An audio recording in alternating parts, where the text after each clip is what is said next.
जय हिंद दोस्तों, स्वागत है आप सभी का बी ए सेमेस्टर वाला में। दोस्तों, जैसा कि आप सभी लोगों को पता है, बी ए सेमेस्टर वाला चैनल पर आपके सारे सब्जेक्ट की और सारे सेमेस्टर की तैयारी ऑब्जेक्टिव और लिखित दोनों तरीके से कराई जाती है।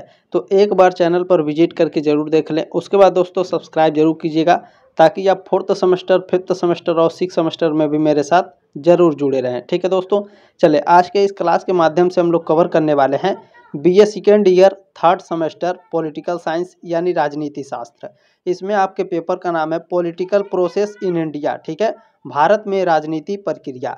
आप लोगों का न्यू बैच स्टार्ट हो गया है एग्जाम 2024 के लिए, एग्जाम 2025 के लिए, और ये जो क्लास है 2026-2027 एग्जाम के लिए भी मोस्ट इंपॉर्टेंट होगी। ठीक है, चलें आगे बात करूं मैं इस मॉडल पेपर की, तो ये मॉडल पेपर 2 है, क्लास 2 है। इसके पहले मैंने मॉडल पेपर 1 दे दिया है।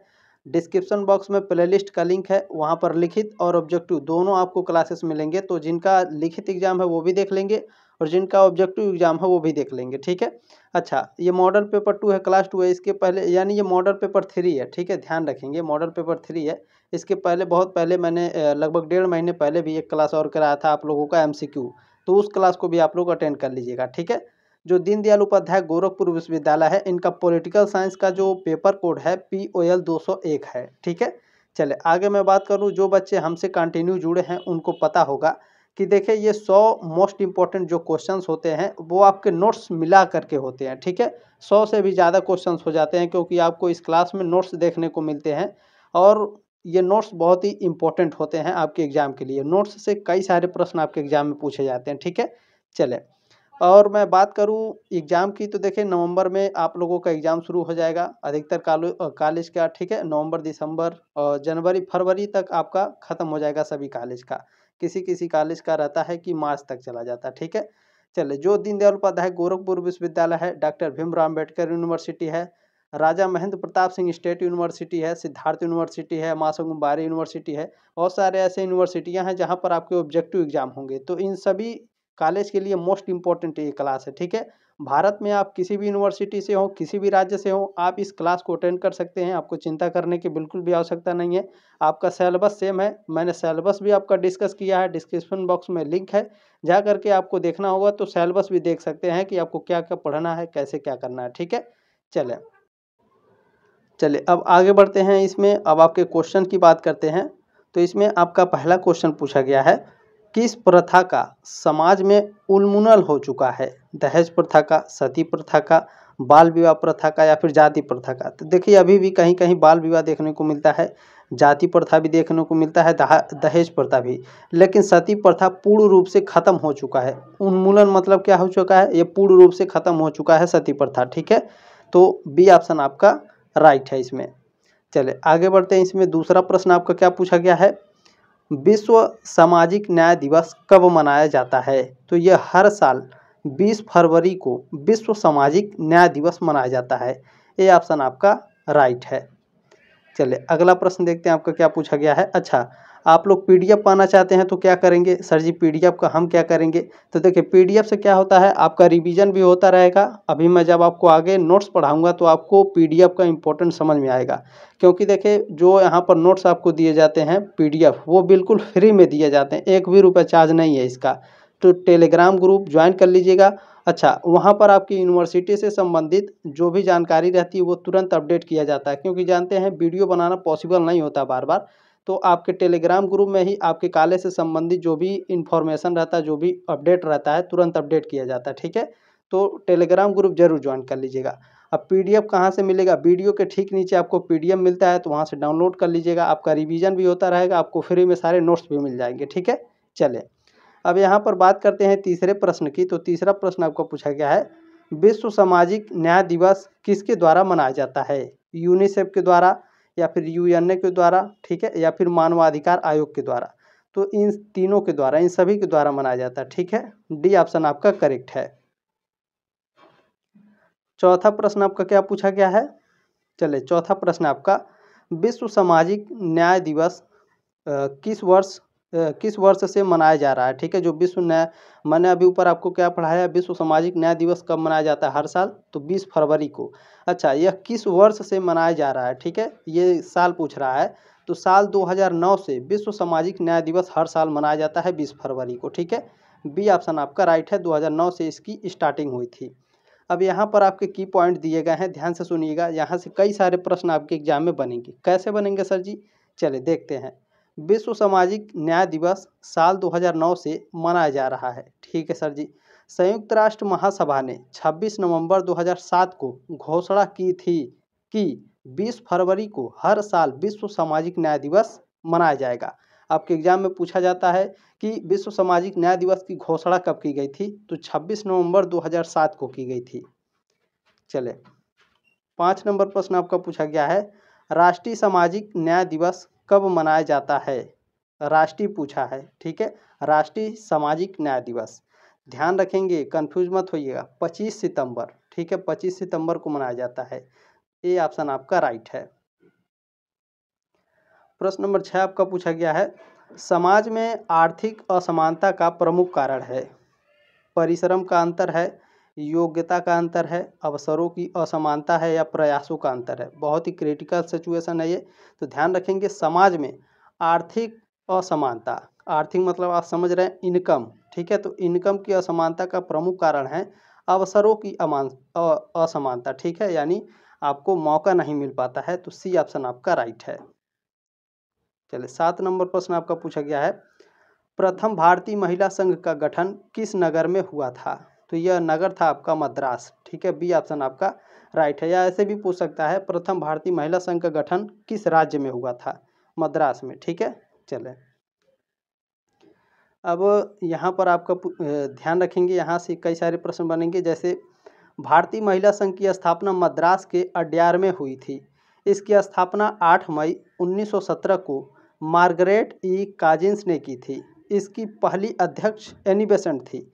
अब यहाँ से प्रश्न कैसे पूछेगा सर जी, पूछेगा कि भारतीय महिला संघ की स्थापना किस सन में हुई थी, 8 मई 1917 को। अच्छा, भारतीय महिला संघ की स्थापना किसने की थी, तो मार्गरेट ई काजिन्स ने की थी, ठीक है सर जी। अब पूछेगा कि भारतीय महिला संघ की पहली अध्यक्ष कौन थी, एनी बेसेंट थी, ठीक है। चले, इसीलिए मैं बोल रहा था कि आप लोग PDF डाउनलोड कर लीजिएगा, ठीक है, बिल्कुल फ्री में है, एक भी पैसा आपको नहीं लगेगा। चले, कास्ट शब्द की उत्पत्ति हुई, तो जो कास्ट शब्द की उत्पत्ति है वो स्पेनिश व पुर्तगीज से हुई है, ठीक है, यानी पुर्तगाली भाषा से। बी ऑप्शन आपका राइट है। दोस्तों थोड़ा सा इस समय आप लोग मैनेज करेंगे, क्योंकि इस समय नवरात्रि का समय चल रहा है, तो बगल में माता जी का भजन वगैरह चल रहा है, डीजे, तो आप लोग थोड़ा ध्यान रखेंगे, इसे थोड़ा मैनेज करेंगे, ठीक है। बाकी मैं तेज से बोलने का प्रयास करूंगा, ध्यान से सुनेंगे आप लोग। चले, इसमें 9 नंबर प्रश्न आपका पूछा गया, मुस्लिम लीग का प्रथम अध्यक्ष कौन था। आगा खां जो थे ये मुस्लिम लीग के प्रथम अध्यक्ष थे, ठीक है, डी ऑप्शन आपका राइट है। अब यहाँ की पॉइंट देखिएगा, कई सारे प्रश्न यहाँ से आपके एग्जाम में पूछे जाएंगे, ठीक है। जैसे अखिल भारतीय मुस्लिम लीग के पहले अध्यक्ष आगा खां थे, ठीक है, उन्हें सर सुल्तान मोहम्मद शाह के नाम से भी जाना जाता है। आपके एग्जाम में पूछा जाता है कि सर सुल्तान मोहम्मद शाह के नाम से किसे जाना जाता है, तो आगा खां को जाना जाता है। आगा खां कौन थे भैया, तो आगा खां जो थे वो अखिल भारतीय मुस्लिम लीग के पहले अध्यक्ष थे, ठीक है। चले, उनका जन्म 1877 में कराची में हुआ था और उनका निधन कब हुआ था, 1957 में, ठीक है। चले, उन्होंने भारत में मुसलमानों की सुरक्षा और उनकी उन्नति के लिए काम किया। अच्छा, और आगे क्या है सर जी, देखें आगे देखें, अखिल भारतीय मुस्लिम लीग की स्थापना 30 दिसंबर 1906 को ढाका में हुई थी, ठीक है। इस लीग की स्थापना ढाका के नवाब सलीम उल्लाह खां के नियंत्रण में एक सम्मेलन में हुई थी। इसका पहला अधिवेशन 1907 में कराची में हुआ था। चले, कराची कहाँ है आप सभी लोग जानते हैं, प्रेजेंट टाइम में पाकिस्तान में है। 10वां प्रश्न है, भारत में महिलाओं की साक्षरता दर है, तो भारत में महिलाओं की साक्षरता दर है प्रेजेंट टाइम में, प्रेजेंट टाइम में नहीं, ये 54 है, ठीक है, डी ऑप्शन आपका राइट है। चलें, इसमें 11 नंबर प्रश्न आपका पूछा गया, भारत में पुरुषों की साक्षरता दर है कितनी है, 76%, ए ऑप्शन आपका राइट है। प्रश्न नंबर 12 आपका पूछा गया है, मार्ले मिंटो रिफॉर्म्स को किस वर्ष में प्रस्तुत किया गया, सन 1900 में, 1905 में, 1909 में, या 1918 में। मार्ले मिंटो रिफॉर्म्स बताइए। बिल्कुल 1909 में मार्ले मिंटो रिफॉर्म्स को प्रस्तुत किया गया था, सी ऑप्शन आपका राइट है। अब यहाँ से ध्यान से देखेंगे की पॉइंट, यहाँ से कई सारे प्रश्न आपके एग्जाम में बनेंगे। जैसे पार्लियामेंटो सुधार को साल 1909 में पेश किया गया था। इसे भारतीय परिषद अधिनियम 1909 के नाम से भी जाना जाता है। आपके एग्जाम में पूछा जाता है भारतीय परिषद अधिनियम 1909 के नाम से किसे जाना जाता है? पार्लियामेंटो सुधार को जाना जाता है। पार्लियामेंटो सुधार की किस साल में पेश किया गया था? 1909 में। अच्छा, इस अधिनियम को भारत के तत्कालीन वायसराय लॉर्ड मिंटो और राज्य के जो सचिव थे जॉन मार्ले के नाम पर रखा गया था। ठीक है, देखिए जो आप थर्ड सेमेस्टर में पढ़ रहे हैं, जो मैं की पॉइंट पढ़ा रहा हूँ, जब आप लोग आगे तैयारी करेंगे किसी चीज़ की तो ये सारे प्रश्न आपको मिलेंगे, आपको ये सारे चीज़ पढ़ने पड़ेंगे, तब आपको ज़रूर याद आएगी BA सेमेस्टर वाला सर की। ठीक है, चले 13 नंबर प्रश्न है दोस्तों, लॉर्ड हार्डिंग। ठीक है, देखें लॉर्ड हार्डिंग ने बंगाल विभाजन किस वर्ष रद्द किया? बताइए, रद्द किया पूछा है। बंगाल विभाजन को बंगाल का विभाजन किसने किया था और बंगाल विभाजन को रद्द किसने किया था? ये दोनों प्रश्न आपके एग्जाम में पूछे जाते हैं। और ये भी पूछा जाता है बंगाल का विभाजन कब हुआ था और बंगाल विभाजन का रद्द कब किया गया था। ठीक है, बहुत ही इंपॉर्टेंट ये पॉइंट है बंगाल विभाजन को लेकर के। ठीक है, देखिए बंगाल विभाजन को जो रद्द किया गया था लॉर्ड हार्डिंग के द्वारा, वो सन 1911 में किया गया था। ठीक है, ये ऑप्शन आपका राइट है। अब यहाँ आप लोग ध्यान से देखेंगे, यहाँ से कई सारे प्रश्न बनेंगे। लॉर्ड हार्डिंग ने 12 दिसंबर 1911 को बंगाल विभाजन को रद्द कर दिया था। ठीक है, लॉर्ड हार्डिंग उस समय भारत के कौन थे? वायसराय थे। बंगाल विभाजन से जुड़ी कुछ और खास बातें, क्या खास बातें हैं सर जी? बंगाल विभाजन की घोषणा 17 जुलाई 1905 को तत्कालीन वायसराय लॉर्ड कर्जन ने की थी। ठीक है, आपके एग्जाम में पूछा जाता है बंगाल का विभाजन किसने किया था? लॉर्ड कर्जन ने किया था। बंगाल का विभाजन कब हुआ था? 17 जुलाई 1905 को हुआ था। ठीक है, चले बंगाल विभाजन के विरोध में स्वदेशी आंदोलन शुरू किया गया। ये मोस्ट इम्पोर्टेंट प्रश्न है, ये पूछा जाता है, शायद प्रीवियस ईयर में ये प्रश्न आपका पूछा था कि जो बंगाल विभाजन हुआ था उसके विरोध में कौन सा आंदोलन शुरू हुआ था? स्वदेशी आंदोलन शुरू हुआ था। ठीक है, चले बंगाल विभाजन के विरोध में पूरे देश में बंग भंग आंदोलन शुरू हुआ था। बंगाल विभाजन के बाद 1911 में बंगाल के दोनों हिस्सों को फिर से एक कर दिया गया था। ठीक है, चलें अब मैं जो बता रहा हूँ केवल सुनिए, देखिए नहीं सुनिए। बंगाल विभाजन को अलग किसने किया था? अलग किया था लॉर्ड कर्जन ने 1905 में। ठीक है, अच्छा बंगाल विभाजन को जोड़ा किसने था? लॉर्ड हार्डिंग ने 1911 ईस्वी में। ठीक है, चले क्लियर। चले आगे बढ़ते हैं। प्रश्न नंबर 14 आपका, शेरे पंजाब किसका उपनाम है? शेरे पंजाब के नाम से लाला लाजपत राय को जाना जाता है। सी ऑप्शन आपका राइट है। प्रश्न नंबर 15 पूछा गया है आपका, प्रथम पंचवर्षीय योजना शुरू की गई थी, कब की गई थी? 1951 में प्रथम पंचवर्षीय योजना शुरू की गई थी। 15 का ऑप्शन नंबर ए राइट है आपका। प्रश्न नंबर 16 आपका क्या पूछा गया है, अन्य पिछड़े वर्ग को भारत में कितने प्रतिशत आरक्षण दिया जाता है? अन्य पिछड़े वर्ग को यानी ओबीसी वालों को कितना आरक्षण दिया जाता है? 27%। ठीक है, बी ऑप्शन आपका राइट है। प्रश्न नंबर 17 आपका पूछा गया, भारत में न्यायपालिका का कौन सा स्तर विद्यमान है? निचली अदालतें, उच्च न्यायालय, सर्वोच्च न्यायालय या फिर सभी? बिल्कुल, ये सभी भारत में न्यायपालिका के स्तर विद्यमान है। ठीक है, ये सभी स्तर हैं हमारे देश में। ठीक है, डी ऑप्शन आपका राइट है। प्रश्न नंबर 18 आपका क्या पूछा गया है, सीपीआई संक्षिप्त रूप है, यानी सीपीआई का पूर्ण रूप क्या है? तो इसका पूर्ण रूप है भारतीय साम्यवादी दल। ये ऑप्शन आपका राइट है। अब प्रश्न नंबर 19 आपका पूछा गया है, अलगाव की राजनीति का उदाहरण है। अलगाव की राजनीति का उदाहरण है पंजाब का मुद्दा, कश्मीर का मुद्दा, पूर्वोत्तर का मुद्दा, ये सभी। ठीक है, डी ऑप्शन आपका राइट है। प्रश्न नंबर 20 आपका पूछा गया है, निम्नलिखित में से कौन सा कदम लोकतांत्रिक सुधार का सूचक है? तो देखिए जो पंचायती राज है, ठीक है, ये लोकतांत्रिक सुधार का सूचक है। बी ऑप्शन आपका राइट है। प्रश्न नंबर 21 आपका पूछा गया है, निम्नलिखित में से कौन प्रत्यक्ष प्रजातंत्र का उपकरण नहीं है? देखें उपक्रम अथवा आरंभक, ये तो है, लोक निर्णय भी है, जनमत संग्रह, यानी प्रजातंत्र का उपकरण सार्वभौम वयस्क मताधिकार नहीं है। ठीक है, डी ऑप्शन आपका राइट है। 22 नंबर प्रश्न आपका पूछा गया है, निम्नलिखित में से किसने लोकतंत्र को जीवन शैली के रूप में संबोधित किया? तो टीवी स्मिथ ने किया था, ठीक है। सी ऑप्शन आपका करेक्ट है। प्रश्न नंबर 23 आपका क्या पूछा गया है, निम्नलिखित में से किसने प्रत्यक्ष लोकतंत्र की अवधारणा दी है। यह बहुत ही फेमस क्वेश्चन है, ठीक है। यह हर साल पूछा जाता है लगभग। तो जो जेपी नारायण है, इन्होंने प्रत्यक्ष लोकतंत्र की अवधारणा दी थी। बी ऑप्शन आपका राइट है। प्रश्न नंबर 24 है, बहुत ही फेमस पुस्तक है। डेमोक्रेटिक थियरी नामक पुस्तक के लेखक कौन है। इस पुस्तक के लेखक सार्टोरी हैं। बी ऑप्शन आपका करेक्ट है। प्रश्न नंबर 25 आपका पूछा गया साथियों, किसकी मान्यता है कि प्रजातंत्र में बहुमत की निरंकुशता होती है। बताइए किसकी मान्यता है ये। तो जो टॉमस पेन है, इसकी मान्यता है कि जो प्रजातंत्र है ये बहुमत की निरंकुशता होती है, ठीक है। चलें 26 नंबर प्रश्न है आपका, आधुनिक प्रजातंत्र जाना जाता है। आधुनिक प्रजातंत्र प्रतिनिधि प्रजातंत्र के नाम से जाना जाता है। सी ऑप्शन आपका राइट है। प्रश्न नंबर 27 है आपका, प्रत्यक्ष प्रजातंत्र सामान्यतः संबंधित है भारत से, नेपाल से, अमेरिका से या स्विट्जरलैंड से। प्रत्यक्ष प्रजातंत्र बिल्कुल स्विट्जरलैंड से। डी ऑप्शन आपका करेक्ट है। प्रश्न नंबर 28 आपका क्या पूछा गया है, प्रजातंत्र में अंतिम सत्ता समाहित रहती है तो ये जनता में होती है, ठीक है। प्रजातंत्र की जो अंतिम सत्ता होती है, ठीक है। तो 28 का ऑप्शन नंबर बी आपका राइट है। चलिए 29 नंबर प्रश्न आपका, प्रजातंत्र का बहुलवादी सिद्धांत संबंधित है सार्टोरी से। बी ऑप्शन आपका करेक्ट है। प्रश्न नंबर 30 आपका है, प्रजातंत्र शासन है किसका, मतदाताओं का, जनता का, संसद के सदस्यों का। किसका शासन है प्रजातंत्र। बिल्कुल जनता का शासन होता है प्रजातंत्र, ठीक है। बी ऑप्शन आपका राइट है।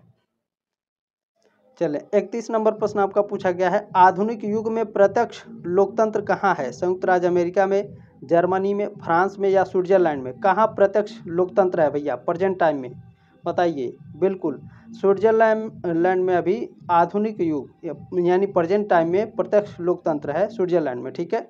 डी ऑप्शन आपका राइट है प्रश्न नंबर 31 का। प्रश्न नंबर 32 आपका पूछा गया है, लोकतांत्रिक व्यवस्था में सत्ता के विकेंद्रीकरण की दृष्टि से कौन सा है। तो ये आपका 42वां संविधान संशोधन है, ठीक है। सॉरी 42वां संशोधन है, वही संविधान संशोधन, ठीक है। सी ऑप्शन आपका करेक्ट है। प्रश्न नंबर 33 क्या है आपका, नए विश्व सर्वेक्षण के आधार पर भारतवर्ष में मतदाताओं की संख्या कितनी है। तो 71 करोड़। बी ऑप्शन आपका करेक्ट है। प्रश्न नंबर 34 आपको पूछा गया है, क्षेत्रवाद की भावना एक कुपरिणाम है। अपने क्षेत्र से लगाव, राष्ट्रहित, राष्ट्रीय एकता या फिर अलगाववाद। क्षेत्रवाद की भावना एक कुपरिणाम है, किसका परिणाम है। तो ये अलगाववाद का परिणाम है। डी ऑप्शन आपका करेक्ट है। प्रश्न नंबर 35 है आपका, किस देश की गौरवपूर्ण क्रांति ने लोकतंत्र के सिद्धांत को पल्लवित पुष्पित का मौका दिया। तो ये है इंग्लैंड। सी ऑप्शन आपका राइट है। प्रश्न नंबर 36 है आपका, नेपाल में राजशाही कितने वर्षों तक चली। नेपाल में जो राजशाही है 240 वर्षों तक चली थी। डी ऑप्शन आपका राइट है इसमें। प्रश्न नंबर 17 है आपका, लोकतंत्र में किससे बेहतर संबंध होना चाहिए। न्यायपालिका एवं कार्यपालिका में या फिर न्यायपालिका एवं विधायिका में या फिर केंद्र एवं राज्य में। लोकतंत्र में तो लोकतंत्र में सबसे बेहतर जो संबंध होना चाहिए केंद्र सरकार और राज्य सरकार के बीच में होना चाहिए, तभी देश का विकास होगा बाबू, ठीक है। सी ऑप्शन आपका राइट है। प्रश्न नंबर 38 है, बहुजन समाज पार्टी के संस्थापक कौन थे। यानी बीएसपी जो मायावती जी की पार्टी है प्रेजेंट टाइम में, ठीक है। तो उस पार्टी के संस्थापक कौन थे। इस पार्टी के संस्थापक कांशीराम थे, ठीक है। डी ऑप्शन आपका करेक्ट है। प्रश्न नंबर 39 है आपका, दल प्रणाली आवश्यक है लोकतंत्र के लिए, राजतंत्र के लिए, कुलीन तंत्र के लिए या फिर अधिनाय तंत्र के लिए। बताइए दल प्रणाली लोकतंत्र के लिए आवश्यक है, ठीक है। ये ऑप्शन आपका करेक्ट है। 40 नंबर प्रश्न है आपका, निम्न में से कौन एक क्षेत्रीय दल है। कांग्रेस, भाजपा, अकाली दल। तो जो अकाली दल है ये एक क्षेत्रीय दल है, ठीक है। सी ऑप्शन आपका राइट है। प्रश्न नंबर 41 आपका है, भारत में दलीय व्यवस्था किस एक व्यापक व्यवस्था का अंग है। तो ये राजनीति का अंग है। सी ऑप्शन आपका करेक्ट है। प्रश्न नंबर 42 आपका पूछा गया है, भारतीय साम्यवादी दल में किस वर्ष विभाजन होने पर भारतीय साम्यवादी दल यानी मार्क्सवादी का जन्म हुआ? तो इनका जन्म 1964 1964 में हुआ था। बी ऑप्शन आपका करेक्ट है। प्रश्न नंबर 43 पूछा गया साथियों, भारतीय राष्ट्रीय कांग्रेस का गठन किस वर्ष हुआ? तो इनका गठन हुआ था 1885 में। ठीक है, ये ऑप्शन आपका राइट है। चलिए 44 नंबर प्रश्न है, कांग्रेस का चुनाव चिन्ह है? तो आप सभी लोग जानते हैं हाथ का पंजा है। सी ऑप्शन राइट है। चलिए 45 नंबर प्रश्न है, किस राज्य में लोकसभा सीटें सबसे अधिक हैं? तो लोकसभा की सीटें सबसे ज़्यादा पश्चिम बंगाल में है। ये ऑप्शन आपका राइट है।